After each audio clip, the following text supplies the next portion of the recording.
All right, any questions?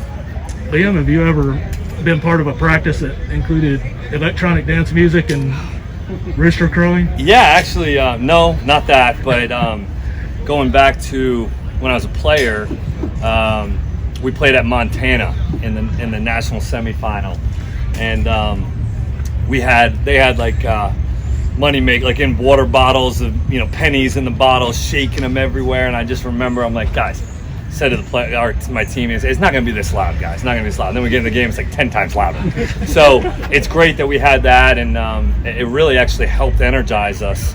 And our focus level actually amped up once we got the music and the crowd noise and all that stuff going. Were you a guy as a player who fed off those road environments, and how do you tell who does? I mean, it's been a long time since any of these guys have played in front of us. That's a good point. Yeah, I mean, I think it's one of those things that if you love the game and you love to play, you get up for these kind of games. To get on the road in a hostile environment against a great opponent, how can you not? The guys that I have no concerns about us getting up for this game. I think the guys will rise to the occasion and go out and play a good, sound football game. Liam, the first game, deep balls going. Second game, the run game, thrashing Missouri. And the third game, you're kind of working on the short game. Is this going to be kind of the first, or could it be the first kind of where everything kind of comes together? You like to think so. I mean, I do think that after watching the film from last week, we had some good things that we just, whether we didn't execute or didn't do it the right way and could have been called differently. Yeah, there's a ton of things, but we have an opportunity here in front of us to put it all together against a really good opponent, and we're going to need to. We're going to need to put it all together for us to go out there and get a win against these guys. But I feel really good about today's practice, so we continue to work on it throughout the week and hopefully continue to get better. How do you keep your guys from feeling they played Georgia last week, and maybe they see highlights and think, oh, maybe those guys aren't that good, but from making them realize it's an SEC team. I mean, some of these guys obviously know, but yeah, you turn the tape on, it's a little different world. Yeah, I mean, it's just being honest. Yeah, do we do what we were supposed to do last weekend against Chattanooga? No, but there's no hiding that when you turn the film on an SEC game like South Carolina, Georgia, and you see the speed, the size, the physicality that you need to play with and prepare to play with, I think actually helps our guys, because you start to see what you're up against and what you need to do to put yourself in a position to be successful on Saturday, but it starts today. And I think that helps when you show an opponent, and the Georgia game's a good one to watch because of how well they executed and how fast and physical they played, and that's something that we're trying to emulate. Mark talked yesterday about how Shane Beamer has kind of re-energized the program. Yeah. Are you seeing that in their defense and what they're doing week in, week out? Yeah, they're tough, man. They do some really good things. They got some guys that can go up front. They got some DBs that can really cover in man coverage, and they play sound. They play smart football, and it's definitely a different deal. It's similar, not same as Missouri, but in some ways it's some similar deals, and how they have some guys that can rush the passer up front. Their linebackers are solid players. The Staley kid's a good player, and they've done some good things. They definitely seem rejuvenated in terms of how they're playing right now. It felt like the first two interceptions, the first two games, he made the right read, but it just didn't work. The two on Saturday were maybe bad decisions. Are there not good interceptions, but are there acceptable ones and not acceptable ones? There are some that you just kind of like, what are you going to do? You're going to miss some at some times. The first one was not, I didn't put him in a great situation. He forced it. It was 3rd and 14. And just take what the defense gives you or go run, get a little bit of yards for the punt. I could help him out in that situation. And then the second one, really, he missed the throw. I mean, we didn't have great distribution on the route that we ran, but Wandell still had one. If he puts it to the sideline, we got a chance. But I got to credit that kid. He made a really good play, How's Chris been this week? I know you mentioned he had his wrist. Yeah, I think just fine. I didn't see anything on his wrist or anything like that. He didn't seem to have any issues catching the ball or fitting up any blocks today or running the ball. I think he's okay.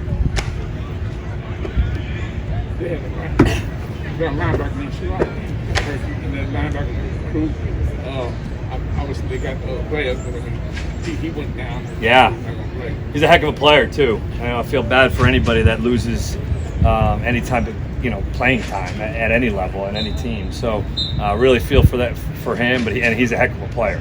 So it's tough to any time. If it would have happened to us, when you have any sort of injuries, the next man needs to step up. But there's a reason why that guy's not starting.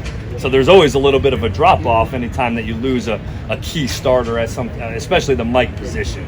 That makes a lot of the communication and things like that, and that's something that we need to identify and see who's playing.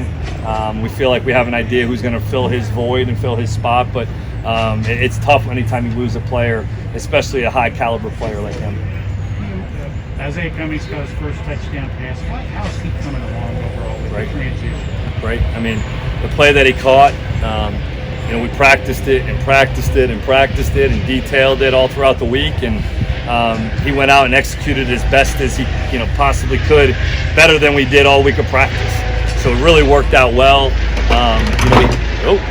We had a good scheme on that deal there, and I think that he's just continued to come along, guys. That's the one thing about him that I'm just going to hold this here. That's the one thing about him, that he's continuously learning, continuously trying to get everything right.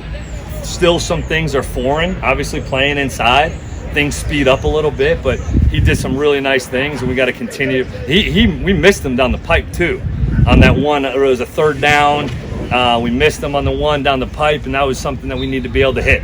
But I'm really happy with Isaiah's progression so far. On the flip side of that, Mark, I think, said yesterday that the play Epps ran, he had not actually run that in practice. Never. I mean, what a testament to that kid and the coaches. Our coaches for getting him ready for that play. And that's a kid getting a mental rep in practice all throughout the week, staying focused, staying locked in, understanding what that job responsibility is, and he goes out and executes it perfectly. So just a testament to Isaiah and the coaching staff for getting him ready for that play. And that was something that I wasn't sure. When we hit Wandell on the big one, Wandell was supposed to be in. We pull him out because he just ran that long. We had the long explosive pass. So if somebody subs in, steps up, makes a play. So that's just kind of sometimes how it works. But I was really happy for him to step up that way. Mark talked about you being, kind of hard on yourself after the Chattanooga game. Does that give you extra motivation heading into this weekend, just for yourself, you personally, in terms of just being better? 100% does. Anytime you watch the film, it's never as good, it's never as bad. So yeah, I was hard on myself because I don't like to put our team in a bad spot. It's not about me. It's not about the offense. It's about our team. And I don't love to put our team in a bad spot. So yeah, I'm going to be critical of myself, especially when I'd rather take the bullet than our players. Just being honest, and you guys, he's like Coach Stu said, hey, they're going to come back and bite you in the butt with that one.